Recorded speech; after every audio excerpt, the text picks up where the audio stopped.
शिवाय। ओम नमः शिवाय। ओम नमः शिवाय। हर हर महादेव।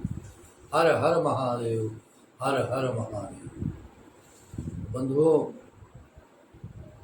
आज श्री शिव महापुराण कथा के इस आनंद उत्सव में प्रवेश करने से पूर्व भगवान भोलेनाथ के चरणों में प्रणाम करते हुए, इस मन को लगाते हुए कि उनकी कृपा हम सभी पर सदैव बनी रहे और ये मन उनकी कथा में, उनके गुणगान में, उनके चिंतन में, उनके मनन में हर क्षण लगा रहे, यही कामना के साथ लिंग थापि विधिवत करि पूजा, शिव समान प्रिय मोहि न दूजा। शिव समान प्रिय मोहि न दूजा।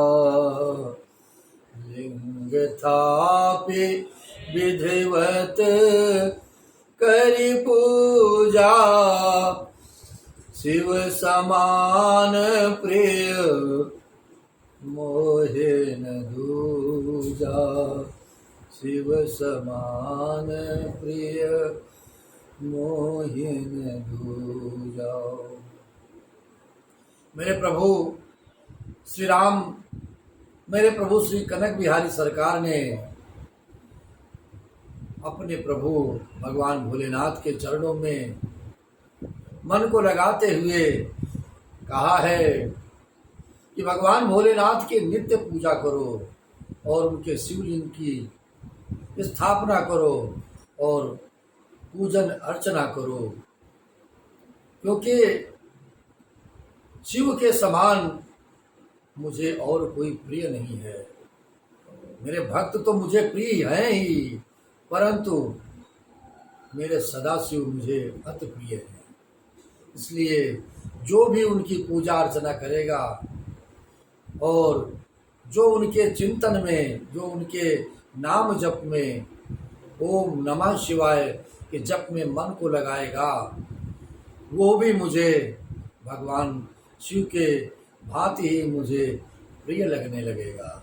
इसलिए हमें सदैव अपने मन में ओम नमः शिवाय, ओम नमः शिवाय, ओम नमः शिवाय, ओम नमः शिवाय, ओम नमः शिवाय, यह जब हमारे मन में, हमारी अंतरात्मा में सदैव चलना चाहिए। तो बंधुओं, आज की कथा में, आज के इस ज्ञान यज्ञ में अग्नि यज्ञ, देव यज्ञ और ब्रह्म यज्ञ के बारे में जानने का प्रयास करते हैं। भगवान शिव के द्वारा 7 वारों का निर्माण तथा उनमें देवाराधन से विभिन्न प्रकार के फलों की प्राप्ति के संबंध में हम सभी यहाँ पर ज्ञान प्राप्त करेंगे। और ये जो दिवसों का निर्माण किया गया है, ये भगवान भोलेनाथ के द्वारा ही निर्माण किया गया है। और इस संबंध में सद्गुरुदेव महाराज ने भी कहा कि हम भगवान भोलेनाथ की आराधना, पूजन अर्चन मात्र सोमवार के दिन ही क्यों करें। ये जब 7 दिवसों का निर्माण भगवान भोलेनाथ के द्वारा ही किया गया है, तो हर दिन, हर क्षण, हर पल हम भगवान भोलेनाथ के चरणों में इस मन को लगाए रखें और उनकी पूजा अर्चना करते रहें, नित्य प्रति जल चढ़ाते रहें, नित्य प्रति भजन करते रहें, नित्य प्रति उनका मनन करते रहें। ये आवश्यक नहीं है कि हम सोमवार के दिन ही भगवान भोलेनाथ को जल अर्पित करें, बेलपत्र अर्पित करें या पुष्प अर्पित करें, अक्षत, चंदन, जो भी मिष्ठान है वो अर्पित करें। हमें ये करना है कि नित्य प्रति भगवान भोलेनाथ को प्रातः काल स्नान आदि के बाद 1 लोटे जल का अर्पण अवश्य करना है, क्योंकि ये जो दिवस हैं इसका विभाजन हमें भक्ति में नहीं करना है। क्योंकि जब हम इस मन में ये भाव रखेंगे कि हर दिवस हर देवता का है, हर भगवान का है, हर शक्ति का है, तो हमारा मन हर क्षण पूजन में, अर्चन में, वंदन में लगा रहेगा। और इस मन के अंदर जो विभाजन चलते हैं, संदेह चलते हैं, ये मंगलवार से हनुमान जी का ही है। इनसे हमें अगर मुक्त होना है तो नित्य प्रति आराधन, हर क्षण आराधन, श्वास श्वास में ओम नमः शिवाय, ये हमें करना पड़ेगा। तभी जाकर के इस जीवन में कुछ आनंद की प्राप्ति हम कर पाएंगे। वैसे तो ये तपस्या कही गई है, और इस तपस्या में अगर हम इस शरीर को, इस मन को लगाते रहें और लगे रहें तो एक न एक दिन देवादिदेव महादेव की कृपा आपको प्राप्त होगी। और उनकी कृपा से छोटी सी भक्ति हम सबको प्राप्त हो जाएगी। बहुत अधिक भक्ति की कामना इस मन में न करें। केवल कृपा मात्र प्रभु की अगर प्राप्त हो गई हम सबको, तो बहुत बड़ी कृपा हो जाएगी भगवान भोलेनाथ की। हर हर महादेव, हर हर महादेव। इस प्रकार से ऋषियों ने कहा, प्रभु अग्नि यज्ञ, देव यज्ञ, ब्रह्म यज्ञ और गुरु पूजा तथा ब्रह्म तृप्ति का हमारे समक्ष ज्ञान कृपया प्रस्तुत करें। सूत जी कहते हैं, महर्षियों गृहस्थ पुरुष अग्नि में सायंकाल और प्रातःकाल जो चावल आदि द्रव्य की आहुति देता है, उसी को अग्नि यज्ञ कहते हैं। जो ब्रह्मचर्य आश्रम में स्थित है, उन ब्रह्मचारियों के लिए समिधा का आधान ही अग्नि यज्ञ कहा गया है। वे समिधा का ही अग्नि में हवन करें। ब्राह्मणों ब्रह्मचर्य आश्रम में निवास करने वाले,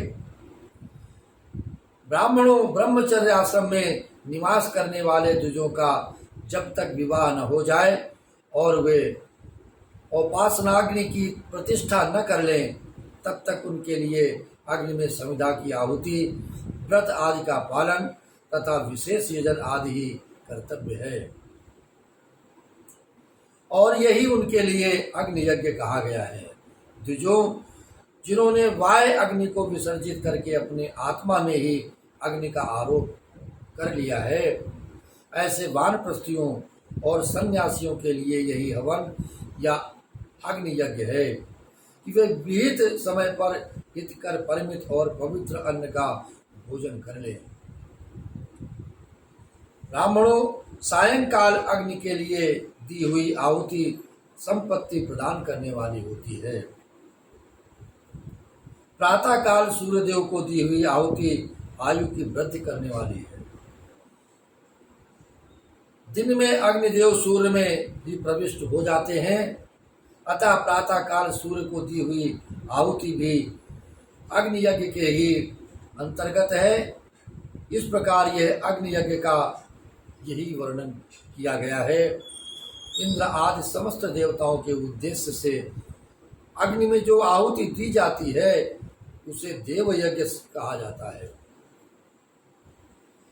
स्थाली पाक आदि यज्ञों को देव यज्ञ ही कहना है। लौकिक अग्नि में प्रतिष्ठित जो चूड़ाकरण आदि संस्कार निमित्तिक हवन कर्म हैं, उन्हें भी देव यज्ञ के ही अंतर्गत कहा गया है। अब ब्रह्म यज्ञ का वर्णन हम तुम्हें कह करके सुनाते हैं। वो देवताओं की तृप्ति के लिए निरंतर ब्रह्म यज्ञ करें। वेदों का जो नित्य अध्ययन या स्वाध्याय होता है, उसी को ब्रह्म यज्ञ कहा गया है।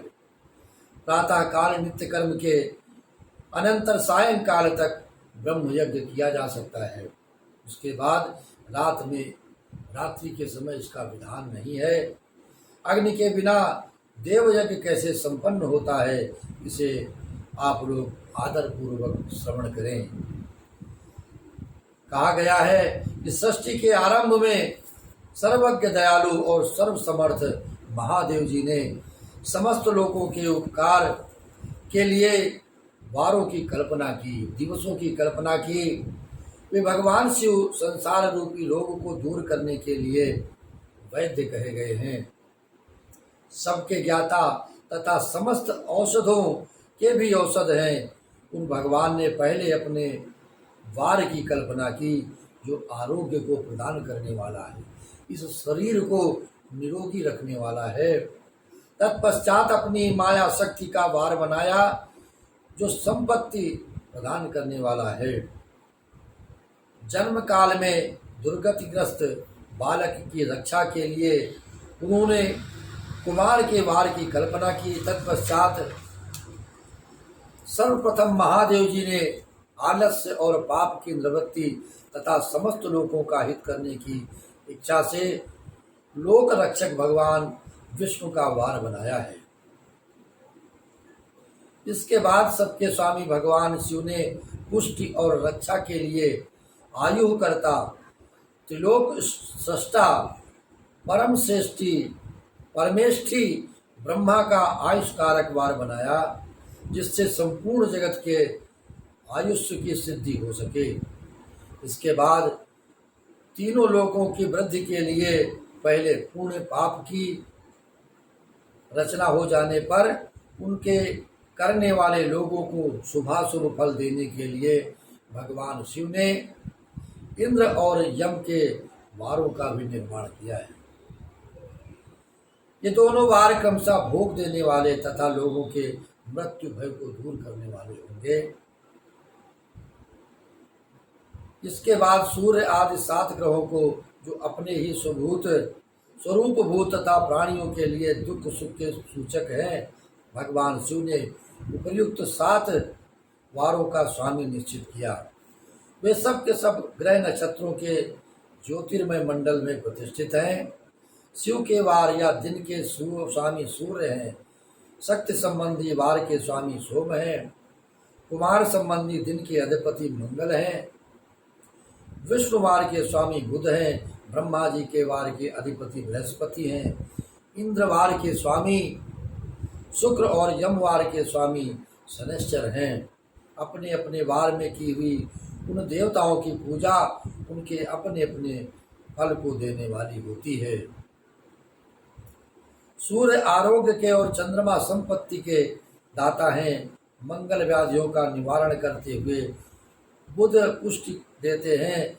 बृहस्पति आयु की वृद्धि करते हैं।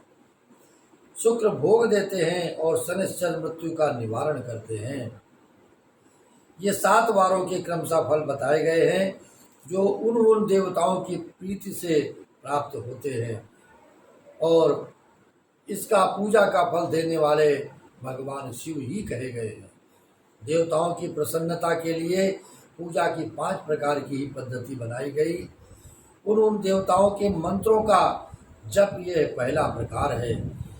नाम जप ये पहला प्रकार कहा गया है।